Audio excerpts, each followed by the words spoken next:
If your transition to working from home has been anything like mine, then you have probably found yourself binge watching a Netflix show instead of being productive,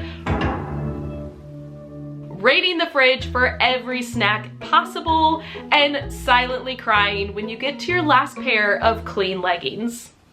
But today, I'm gonna share with you 7 rules that you have to follow if you are working from home. Now, I'm a teacher, so these rules were made with teachers in mind, but they can definitely apply to other professions. These rules are meant to guide your day so that you can be more productive and create a better work-life balance. So let's jump right into it.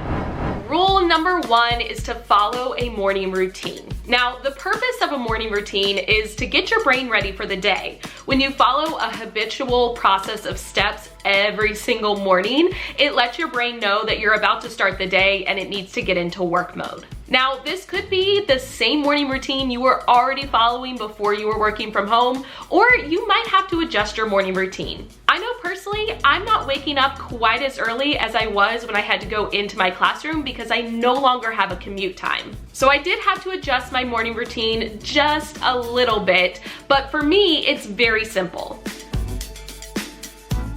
Obviously, the first thing I do is wake up, and lately I've been waking up around 7:30. Then I spend about 10 minutes in bed reading. I'm currently reading a book called The 30-Day Productivity Plan, so I will link that for you in the description box if you are interested. But each day I read that day's productivity focus, and then I'm ready to start my day. I go ahead and get ready, which lately I'm putting on just a little bit of makeup and I curl my hair. I did more today, obviously, because I'm filming, but I keep it very simple.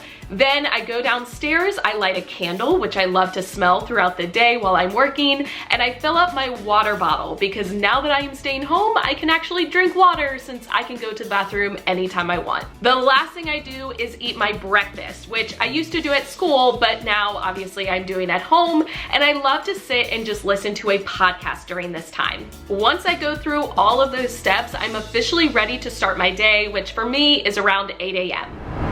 Rule number 2 is to follow a schedule. I am a huge believer in schedules because they help you for 2 different reasons. Number 1, they help you be able to transition from your work time to your personal time so you don't spend all day working. And number 2, they're gonna help you work harder during the day because you have a set amount of time. Now, while you're working from home, part of your schedule is most likely going to be dictated by your work.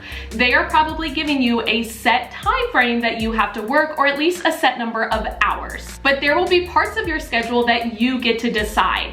I highly recommend storing your schedule somewhere on your phone so that you can see it and you can look at it throughout the day. Now, you all know I love all things Google, and that means I love using Google Calendar, but it's not my favorite for scheduling blocks of time throughout my day. It's great for scheduling appointments or a set time where maybe I have a Google Meet or a Zoom call, but it's not great for scheduling out my entire day. I actually prefer to use an app called TIMEBLOC. Now, this is a free app. There is a paid version, but I've never used it myself because the free version does everything I need it to. What I really like about the app is that you're able to set these different time blocks, and throughout the day, as that block of time ends, it will kind of gray itself out, so it really helps to keep you on track. Personally, I actually created a routine for Monday through Friday that I'm calling work from home, and it has my entire schedule for the entire week because I am doing the same thing basically every day. So I only had to make the schedule once, but then it appears on my schedule Monday through Friday. I will link the app if you are interested in checking it out down in the description box. Rule number 3 is to establish a workspace. This is also going to help you establish that work-life balance because when you sit down in your workspace, your brain knows it's time to work, and once you leave that space, you know that you have free time. Now, your workspace does not have to be anything fancy. If you have an office and a desk, great. But if you don't, you can set up at your kitchen table. What matters is that your workspace is functional for you. This means you can sit down at your workspace and you have everything you need at your fingertips so you don't have to get up and eventually get distracted. Now, everyone's workspace is going to look different because we all have different needs, but I am going to show you my workspace just for a little inspiration. My workspace is actually set up at my kitchen table. My fiance and I do not eat here very often, so I was able to kind of take over this space. I like it because I have lots of room to spread out if needed, and it overlooks my back porch, so I get lots of natural light throughout the day. So let me talk you through some of my essentials. Let's start over here. I have a wireless phone charger. I am using Google Voice to communicate with students and family, so I am on my phone quite a bit throughout the day, and instead of constantly plugging it in and unplugging it in order to charge it, I decided to take a wireless charger that I had upstairs and bring it down here for while I am working. That way I can pick it up and put it back down in order to charge it. Then I do have my laptop. I have a 13-inch MacBook Pro. I absolutely love it. This is my personal laptop, but it is what I'm using to do all of my work from home on. I do keep it plugged in and charged, and this area, not so neat looking, but I just try not to look over there. Then I do have a little pencil cup, and in here I have like a pen, a highlighter, some markers, a Sharpie, and the most essential part, my back scratcher. This came from Amazon, and I don't know about you all, but my back itches throughout the day and I can't reach it, so I like to keep a back scratcher handy. Then I have this gold organizer, which I got from Target a few years ago, but I don't think they carry it anymore. Within here, I have a notebook because I am writing things down and taking little notes throughout the day, and my iPad. I am actually using my iPad to do Google Meets with my students, and then I share my screen and I use Jamboard as a virtual whiteboard, and I use my Apple Pencil to write right on it. So I have to keep that at my fingertips. And then finally, I have my water bottle and a coaster because now that I'm working from home, I can drink as much water as I want since I can go to the bathroom. Rule number 4 is to reduce distractions. When you're working from home, distractions are everywhere and they keep you from being productive. This means you need to turn notifications off on your phone. You can either manually turn them off from your settings, or you can turn your phone on Do Not Disturb mode. You also will need to turn notifications off on your computer. Personally, my phone is connected to my computer, so every time I get a text, it shows up on my computer, and I don't need those distractions. So I actually turn them off on my computer as well as my phone. There also are apps that can help keep you focused. One I really like is called the Forest app. Now, this is a paid app, but it's only $1.99. If you don't want to spend that or can't spend that right now, there is an app called FLORA that is very similar. In the Forest app, you are able to set timers and you grow a tree during that time. So it forces you to stay productive, because if you leave the app and try to go on to anything else on your phone, it will kill your tree and you have to start over again. If you haven't tried it, I highly suggest giving it a try. I didn't think it would work for me, but I actually really enjoy it. Another strategy is just to keep your phone upside down while you are working so you're not tempted to look at it. And if all else fails, go ahead and log out of every social media account. That way, if you try to open up Instagram or Facebook, it will force you to sign in, and that will be a signal to your brain that you're not being productive. Rule number 5 is to set your intentions for the day. This is going to help you be as productive as possible.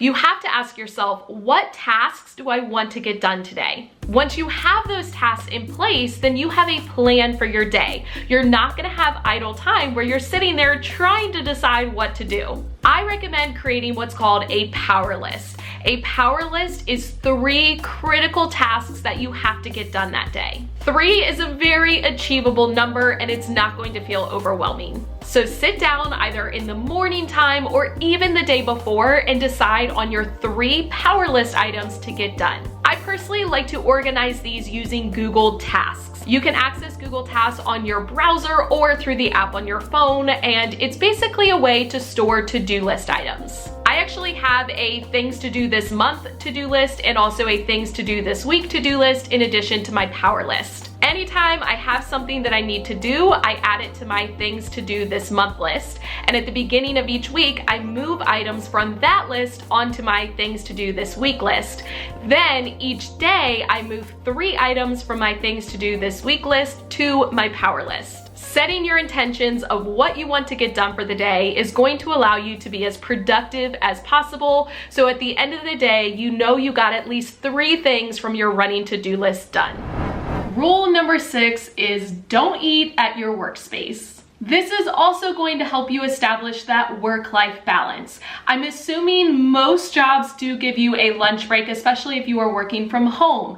During your lunch break, do not eat at your workspace. I know it's tempting, okay? My first day working from home, I brought my lunch right to the kitchen table and ate in my workspace, and I realized it was not a good idea. It felt like I was working all day long because I never stepped away from my workspace. But eating somewhere else in your house during your lunch break is going to help your brain refocus when you return to your workspace. So eat somewhere else in your house or eat outside if you can. That will help get you some fresh air and vitamin D throughout the day. Personally, I try to eat outside as much as I can, but if the weather's not so great, I actually eat inside on the couch. I know it's not the greatest habit, but I use my lunch break as a time to relax, so I will put on a Netflix show or listen to a podcast again and enjoy my lunch. I know it can be tempting to eat right at your workspace. You think you're gonna work through lunch and be more productive, but in reality, the opposite tends to happen. Because you never take a break, your brain ends up getting fatigued more quickly, and you will end up having this lull in the afternoon where you're not getting things done. So find a place somewhere other than your workspace to be able to eat so that you can give your brain a chance to relax. Rule number 7 is to create a sign-off routine. A sign-off routine is a set of steps that you follow every single day to signal the end of your workday. This is going to help you find that balance between working and your personal or family time. When you're working from home, it can be really difficult to shut it off. But if you have a sign-off routine and you follow it, your brain will be able to differentiate between work time and personal time. Now, your sign-off routine doesn't have to be anything fancy. Just come up with a set list of steps that you're gonna follow every single day when you're done working. My sign-off routine has me first check my email one final time, and then I do not check it again until the next day. I set my power list for the next day, so my intentions are already ready to go. I clear off my workspace so that it is ready to go for the next day. And then finally, I leave my house and I go for a walk. This is really going to help you establish that work-life balance that you have been wanting and missing while you're working at home. My favorite podcast to listen to right now is Office Ladies. If you are a fan of The Office, you 100% have to check it out. It features Jenna Fisher, who played Pam, and Angela Kinsey, who played Angela, and they are going episode by episode and giving little behind the scenes like stories and explanations and things, and it's just fantastic. Those are my 7 rules that you have to follow if you are working from home. I hope this video was helpful for you. If it was, please give the video a thumbs up and share it out with any of your friends or family members who are now working from home. Don't forget to hit that subscribe button and the notification bell so you do not miss any future videos. As always, thank you for watching. I love you all so much. Don't forget to put your positive pants on, and I will catch you in the next one. Thank you so much for watching all the way to the end of this video and for supporting my YouTube channel. If you want to check out any of my older videos, you can use the 2 links right down here. If you want to subscribe to my channel so you don't miss any future videos, you can use the link right up here. The links to all of my social media sites, my Teachers Pay Teacher store, my merchandise store, and my Amazon store are in the description box, and I'll catch you guys in the next one.